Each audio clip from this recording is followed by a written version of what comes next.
In 2017, I had come to a place where I thought being Christian and being queer were exclusionary of one another, but being a member of a church was such a big part of my identity, and I'd been working through that in therapy. And my therapist said, "Oh, have you heard of Edgehill United Methodist Church? They're a very social justice-oriented church." And this was right after the election of our 45th president, and it was a very scary time to be a woman and a queer person. So my wife and I came to Edgehill in the beginning of March of 2017, and I have a photographic memory of approaching the red doors and my hand reaching out for the handle, and there was a printed laminated sign that said, "Welcome to Edgehill United Methodist Church, the church on the edge." And I thought, that's kind of cute. I opened the door, and Margaret Howell was the greeter, and she was the first person I met at Edgehill. She approached us, and she greeted us with the perfect balance of warmth and love, but wasn't too overwhelming.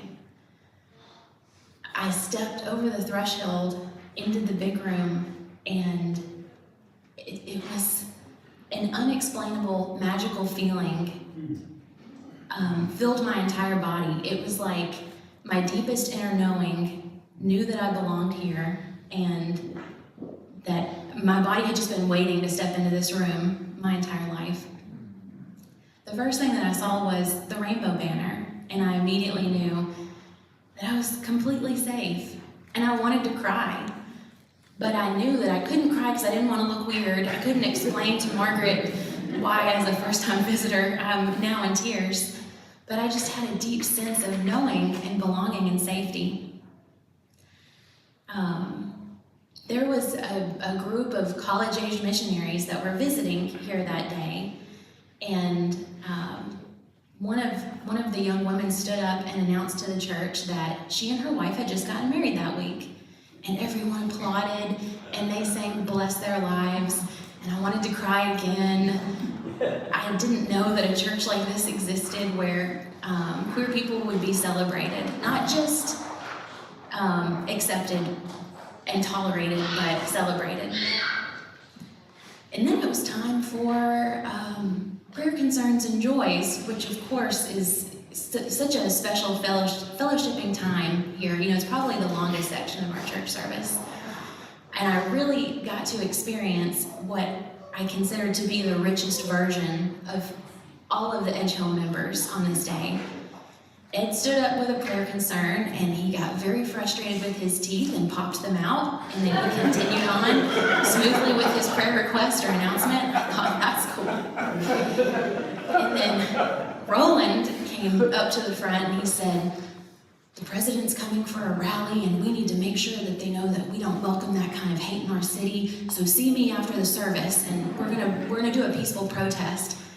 And all throughout the service, I'm tugging on Laura's shirt, like, "Are you catching this? Like, these are our people. We have found the place we belong."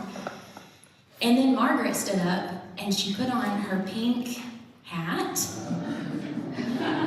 from the Women's March and said, "Next week, the United Women in Faith are meeting to talk about our experience at the Women's March," which Laura and I had just attended, and we were feeling very passionate about that experience. Then the choir went up and sang a beautiful song, and Monty was in the front in a bright purple cardigan, singing and swaying, and I thought, oh, I want to be her friend, and I want to sing with her. Yay.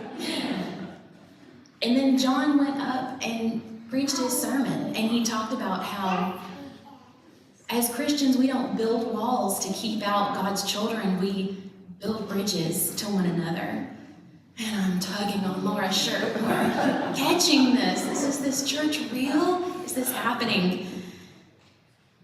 Well, then it came to the end of the service, and John announced that we were going to have communion.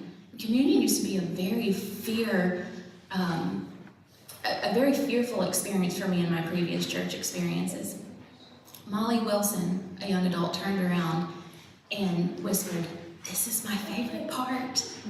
And I thought, okay, how can it get any better than everything else I've experienced. So we stood in the communion circle, and Laura and I got separated, but I ended up between Louise Morris and Ed, and sang all the songs and enjoyed communion. And immediately after communion was over, they both turned to me and said, "You need to be in the choir." And I was like, oh my gosh. I'm a choir nerd. I have been since elementary school, and I wanted to be in the choir, but I was so overwhelmed with this just very amazing, but very overstimulating experience.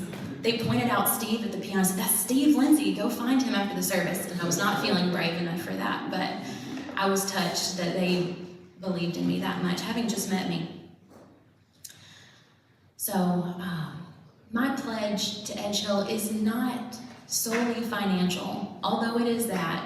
My pledge is also about my time. You know, I will be here at the committee meetings. I will man booths as much as I can. I will be at Pride, giving communion to queer people.